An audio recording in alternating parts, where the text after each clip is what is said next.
Huwa mimi anachonifurahisha msemaji wa Simba amenyooka. Anachokufurahisha msemaji? Amenyooka. Juzi aliwaambia mashabiki wa Simba kama mtu akijijua na roho nyepesi asije uwanjani. Kwa sababu kashajua kinachoenda kutokea ni nini.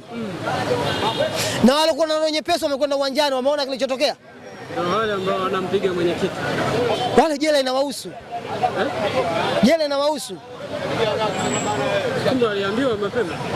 Shemi asubuhi tumemkia Central. Asubuhi tu. Ufanyeje sasa? Asubuhi tu. Usitake kujua mambo mengi. Au umeenda kuwashtaki mashabiki wa Simba? Usitake kujua mambo mengi.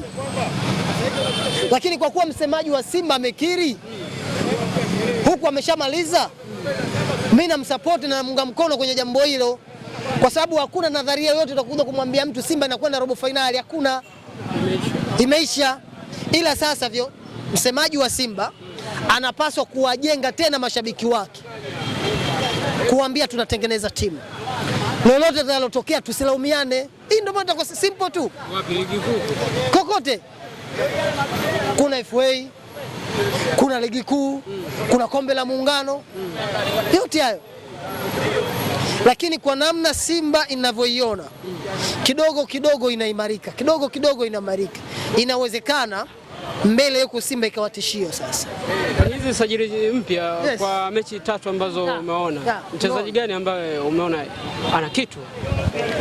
Kama jana nimefurahishwa sana na goalkeeper. Ni goalkeeper ambaye jana aliamua kuwapa utulivu Simba. Jana amenifurahisha sana kwa kiwango chake. Bado nimemwona mchezaji wa pembeni anaitwa sijui nani, ametoka Aseki, pia naye amecheza vizuri sana. Gwaiye ni mchezaji mzuri, ila apunguze mambo. Ni mchezaji mzuri, ila apunguze chuya, atawasaidia Simba. Mambo ya Lusaka anakuja au bado? Ametuliza timu mbele.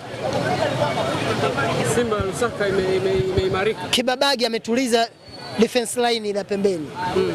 Yes. Ndio maana nikasema kwa namna ninavyoiangalia Simba kwenye